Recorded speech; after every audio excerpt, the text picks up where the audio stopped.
રામ રામ બધાને, જય ગૌ માતા, જય દ્વારકાધીશ. તો મિત્રો, હું આવી ગયો છું આજે સેપા ગામની ગૌશાળામાં, કારણ કે આજે મને મોકો મળ્યો છે ગાયોને લાભ શીખવાડવાનો. આજે અમાસના પાવન દિવસે ગાયને લાભ શીખવાડવાનો અનેરો મોકો મળ્યો છે, તેથી ગૌશાળામાં હાજર થઈ ગયો છું. તમે જોઈ રહ્યા છો આ ધનકૂટ ગીરનો બેતાબ બાદશાહ. તો હવે ખૂબ જ સારી ગ્રીડનો આ ધનકૂટ છે. તો હવે લાપસી બનાવવાનું કામ ચાલુ કરી દીધું છે. મારી સાથે જે છે નરેશભાઈ પરમાર, જે ગૌશાળાના સેવા કાર્યમાં કામ અડીખમ ઊભા રહે છે. એમની સેવા બદલ તેમનો ખૂબ ખૂબ આભાર.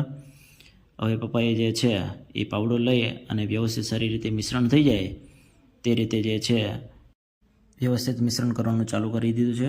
જોઈ શકો છો તમે, આ જે છે બધો સામાન પડેલો છે અને ગૌશાળાની જગ્યા છે. ખૂબ જ વિશાળ પ્રમાણમાં જે છે ગૌશાળાની જગ્યા રહેલી છે. સરસ રીતે મિશ્રણ થઈ રહ્યું છે. ત્યારબાદ મેં કીધું કે લાવો પાવડો હવે મારા હાથમાં, અને મેં કરી દીધું કામ ચાલુ. મને પહેલાં જોઈને એવું લાગતું હતું કે હળવું છે, પણ પાવડો ફેરવવો જે છે ખૂબ જ મુશ્કેલ લાગતો હતો. પરસેવે રેબઝેબ થઈ ગયો હતો. છતાંય હવે ગાયો માટે જે છે આપણે કામ કરવાનું હતું, એની સેવામાં જે છે આપણે કાર્ય કરવાનું હતું. એટલે વ્યવસ્થિત સારી રીતે મિશ્રણ થઈ ગયેલું તમને જોવા મળે છે.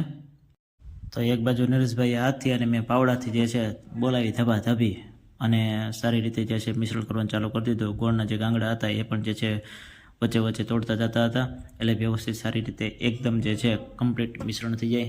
આમાં તેલ, ગોળ, ભૂસો, ઘઉંનું જે છે ભડકું અને ઉપરથી જે છે પાછા કપાસિયા જે છે એ આપણે નાખવાના રહેશે, જેથી કરીને બહુ સારી રીતે જે છે ગાયોની લાપસી તૈયાર થઈ જાય. ચેનલ પર નવા હોય તો ચેનલને સબસ્ક્રાઈબ કરો, લાઈક કરો, શેર કરો, કોમેન્ટમાં જય ગૌ માતા લખી પ્રોત્સાહન પૂરું પાડો એવી શુભકામના અમને. તો ફાઇનલી જોઈ રહ્યા છો તમે કે ચોકીમાં જે છે એ વ્યવસ્થિત સારી રીતે જે છે મિશ્રણ થઈ ગયેલું છે. ત્યારબાદ જે છે તગારા લઈ અને તગારામાં જે છે એ ચોકી માંથી પાવડા વડે લાપસી જે છે, ત્યારબાદ તગારા લઈ અને તગારામાં જે છે એ લાપસી ભરી દીધી. અને ગાયોને જેની ઉપર જેમાં ખવડાવવાનું હોય એના માટેના અલગ સ્ટેન્ડ રાખેલા છે. તો સ્ટેન્ડ પર તગારા ભરી અને લાપસી જે છે એ નાખી દીધેલી છે. વારા પરથી જે છે અલગ અલગ ઝોનમાં 25-30 ગાયોને બોલાવી અને જે છે લાપસી ખવડાવવામાં આવે.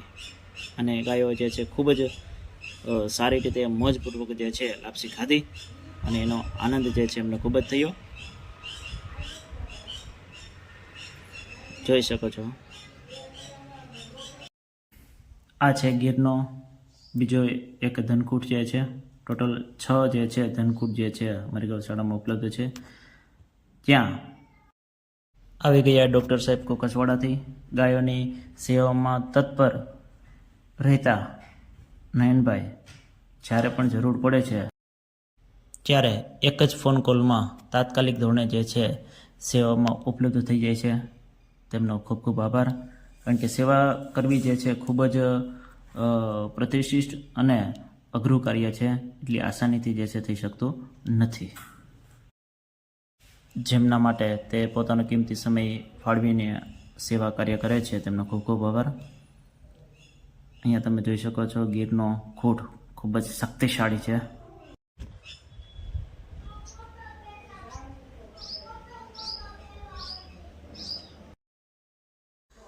અમારી ગૌશાળામાં કુલ અત્યારે જે છે 6 ધનકૂટ છે. જે પણ આજુબાજુના જે પણ ગામડાઓ છે અત્યારે 20 ગામડાઓની આસપાસ જે છે ગામડાઓ અમારે ત્યાં ધનકૂટ પાસે જે છે પોતાની ગાયોના વ્યાજમ કરાવવા આવે છે. તો જે પણ કોઈ પણ લોકોને ગાયોનું વ્યાજમ કરાવવાનું હોય તો તે આવી શકે અને અમારા ગૌશાળા ટ્રસ્ટનો જે છે સંપર્ક કરી શકે. આ જે છે રાહુલભાઈ, જે ગાયોની સંપૂર્ણ જે છે એ તકેદારી જવાબદારી રાખે છે. સ્વચ્છતાથી લઈને સંપૂર્ણ એને ખવડાવવાની સુધીની સંપૂર્ણ જવાબદારી જે છે એ રાહુલભાઈ બહુ ખૂબ જ સારી રીતે નિભાવે છે. તેમનો પણ ખૂબ ખૂબ આભાર.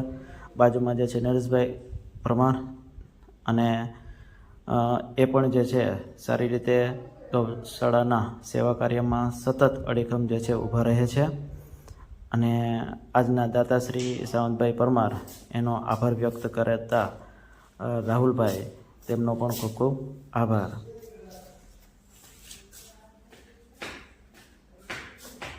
છે ને બાકી જોરદાર.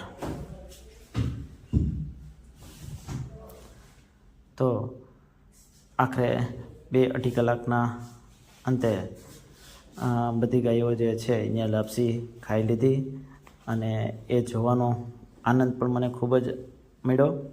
અને ગાય જે ત્યારબાદ હું ગમાણે બેઠો હતો ત્યાં ગાય આવી એક અને એના આશીર્વાદ મેં લીધા.